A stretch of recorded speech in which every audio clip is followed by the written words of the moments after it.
بیایید یک آسمون خراش با شکوه 7 طبقه را تصور کنیم، اما نه رو به آسمان.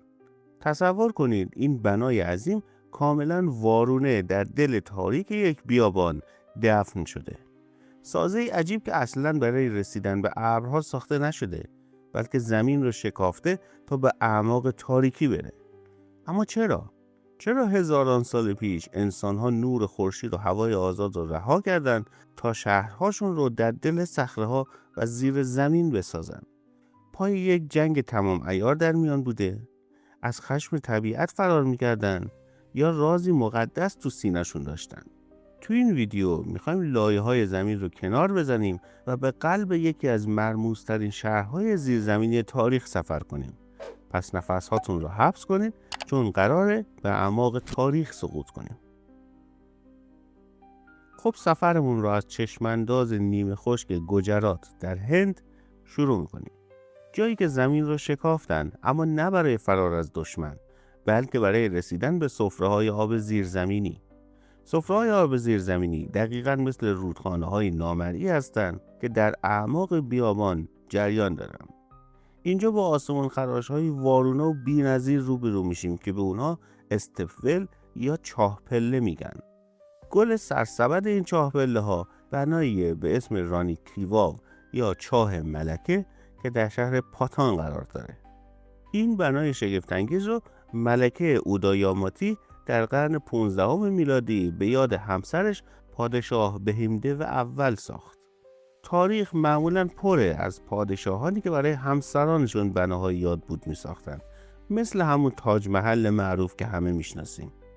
اما اینجا داستان کاملاً برعکسه. یک زن، یک ملکه قدرتمند، دستور ساخت یک کاخ وارونه و زیرزمینی رو برای پادشاه از دست رفتش صادر کرده. ساختمونی که قرار نیست به طرف آسمون قد بکشه، بلکه قراره 7 طبقه در دل خاک فرو بره. با 64 متر طول و 27 متر عمق، این بنا یک شاهکار واقعی در خاک برداری محسوب میشه. برخلاف تونل‌های جنگی اروپا یا شهرهای مخفی ترکیه، رانی کی واو از همون اول برای این طراحی شده بود که یک شاهکار عمومی باشه.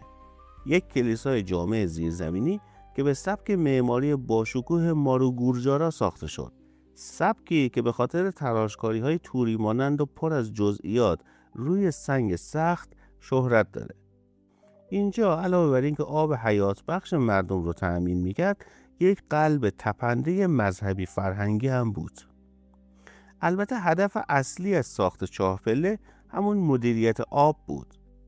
در آب و هوای گجرات که بارانهای موسمی فقط در فصلهای خاصی میبارن و گرمای آفتاب میتونه کشنده باشه، دسترسی به آبهای زیرزمینی دائمی تنها راه زنده موندن بود.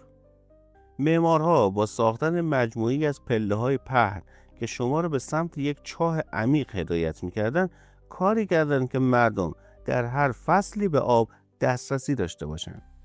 هر چقدر که سطح آب در طول سال بالا و پایین میرفت، پله ها همیشه مسیری برای رسیدن به اون فراهم میکردن.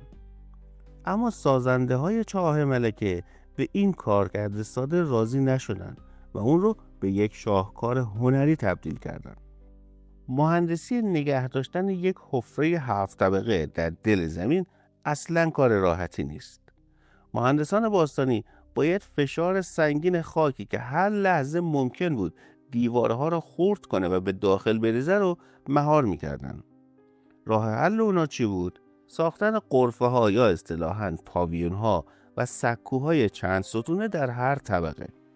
این بلوک های سنگی حکاکی شده فقط برای تزیین نبودن. اونا در واقع استخوان‌بندی و اسکلت اصلی سازه را تشکیل میدادن.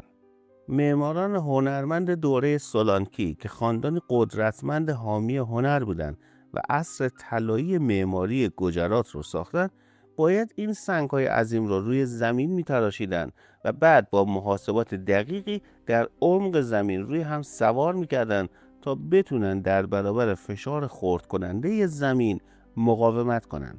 و طبیعتاً هرچه پایین تر میریم میبینیم که ستونها غول‌پیکرتر و دیوارها ضخیم‌تر میشن تا بتونن بار سنگین‌تر زمین رو تحمل کنن. به محض اینکه از پله ها پایین میرید متوجه یک تغییر لذت بخش میشید. هوای خنک، خاک اطراف چاه به اضافه آب عمیق پایین اون یک ریز اقلیم ایجاد میکنه که کاملا با روی زمین متفاوته. در روزهایی که دمای گجرات مرز 45 درجه سانتیگراد رو هم رد میکنه، پایین ترین طبقات این چاه پله حداقل 10 درجه خنک‌تره. همین خنکی باعث میشه که اینجا به یک پاتوق شهری زیرزمینی هم تبدیل بشه، جایی که مردم از گرمای کلافه کننده ظهر فرار میکردن، دور هم جمع میشدن و با هم معاشرت میکردن. اما وقتی که به حجم کارهای هنری در رانی کیواو نگاه میکنید با یک معمای عجیب روبرو میشین. بیشتر از 500 مجسمه اصلی و هزاران مجسمه کوچیک در این بنا وجود داره. این مجسمه ها فقط چند خدای تصادفی نیستن. بیشترشون آواتارها یا همون تجلیهای زمینی ویشنو هستن. ویشنو خدای هندوها که ارتباط بسیار نزدیکی با آب داره. در عمیق‌ترین نقطه درست چسبیده به سطح آب مجسمه مسحور کننده ای از ویشنو وجود داره که روی یک مار کیهانی خوابیده. این جزئیات به ما یک پیام مهم میدن. رسیدن به آب در این عمق تاریک فقط برای رفع تشنگی نبوده، بلکه یک سفر روحانی و مقدس به سمت منشأ حیات و جایگاه خدایان بود. راز بزرگ چاه ملکه در ناپدید شدن ناگهانی اون پنهانه. مدت کوتاهی بعد از پایان ساختش، رودخانه محلی ساراسواتی به خاطر زلزله و جابجایی صفحات زمین تغییر مسیر داد. این اتفاق باعث سیل‌های وحشتناکی شد که حجم غیر قابل باوری از گله‌لای رو به داخل این چاه پله ریختن. رسوبات تمام این 7 طبقه رو پر کردن، فشرده شدن و بنا رو به طور کامل دفن کردن. برای چیزی حدوداً 700 سال چاه ملکه کاملا از روی نقشه زمین محو شد و فقط به عنوان یک افسانه محلی زنده موند. این داستان ادامه داشت تا اینکه در دهه 1980 میلادی سازمان باستانشناسی هند تصمیم گرفت یک خاکبرداری تمام عیار رو شروع کنه. وقتی که اونها هزاران تن خاک ماسه رو بیرون میکشیدن با یک حقیقت دیوانه کننده مواجه شدن. همون گلولایی که این شاهکار رو دفن کرده بود نقش بزرگترین محافظ اون رو هم بازی کرده بود، چون بنا از باد، باران و نور خورشید مهرموم شده بود. کنده‌کاری های روی سنگ ها تقریبا دست نخورده باقی مونده بودن. وقتی که کارگران به پایین ترین طبقات رسیدن، مجسمه ها طوری برق می زدن که انگار همین دیروز تراشیده شده بودن، بدون کوچکترین اثری از فرسایشی که تقریبا تمام بناهای تاریخی اون دوران رو نابود کرده بود. تحقیقات جدید زمینشناسان و دانشمندان آبشناس نشون میده که رانی کیواو فقط یک چاه ساده نبوده، بلکه بخشی از یک سیستم بزرگ مدیریت آب بوده که چندین چاه پله و مخزن رو در منطقه به هم وصل میکرده. جالب اینجاست که دانشمندان با بررسی لایه‌های خاک داخل چاه میتونن لحظه دقیق طغیان رودخانه رو ببینن. این یعنی دیوارهای این بنا مثل یک دفترچه خاطرات زمینشناسی عمل کردن و به ما نشون میدن که تمدن‌های باستانشناسی چطور مجبور بودن با طبیعتی که میتونست یک شبه تغییر کنه دست و پنجه نرم میکردن. در کنار تمام این شگفتی‌ها، نحوه مدیریت نور در این بنا هم واقعا یک نبوغ خالصه. حتی در پایین‌ترین طبقات هم شما در تاریکی مطلق نیستین. دهانه باز بالا و طراحی بدون مانع پاویون ها اجازه میده تا نور طبیعی تا عمق زمین پایین بیاد. ظهر که میشه نور به عمیق‌ترین نقطه میرسه، به سطح آب برخورد میکنه و بازتاب اون روی سقف‌های کنده‌کاری شده میرقصه. این یک اتفاق تصادفی نیست. معماران باستانی ما میخواستن با این بازی نور لحظه گذار از دنیای فانی روی زمین به دنیای مقدس آبها رو برای شما به تصویر بکشن.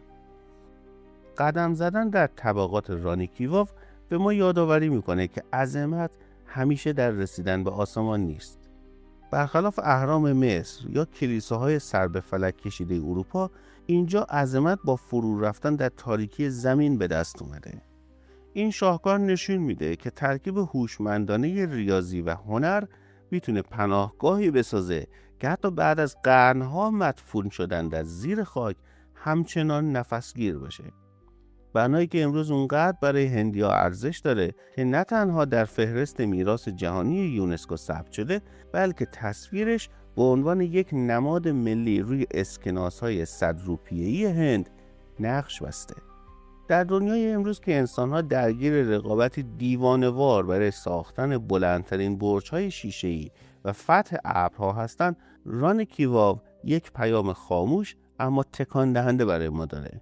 اینکه گاهی برای خلق یک شاهکار جاودانه و رسیدن به اوج عظمت نیازی به لمس آسمان نیست. گاهی باید به ریشه هامون برگردیم، به اعماق تاریکی سفر کنیم و شکوه و حیات رو در دل سخت زمین بتراشیم. اما حالا نوبت شماست که به یک سوال عجیب و چالش برانگیز جواب بدین. اگه همین فردا تمدن مدرن ما با یک فاجعه اقلیمی غیر قابل کنترل روبرو بشه و شما حق انتخاب داشته باشین، ترجیح میدین به شهرهای زیرزمینی مرموز با همچین معماری مسحور کننده‌ای پناه ببرید یا زندگی در ایستگاه‌های فضایی و فرار از زمین رو انتخاب میکنید؟ حتما انتخابتون و دلیلش رو در کامنت ها برام بنویسین. خوندن نظراتتون قطعا جذابه و خودم هم نظرمو میگم. اما اگه این سقوط هیجان انگیز به اعماق تاریخ تونست برای چند دقیقه شما رو از هیاهوی روی زمین جدا کنه، لطفاً با لایک ویدیو از من و کانال دانشمک حمایت کنید. با آرزوی دانش روزافزون.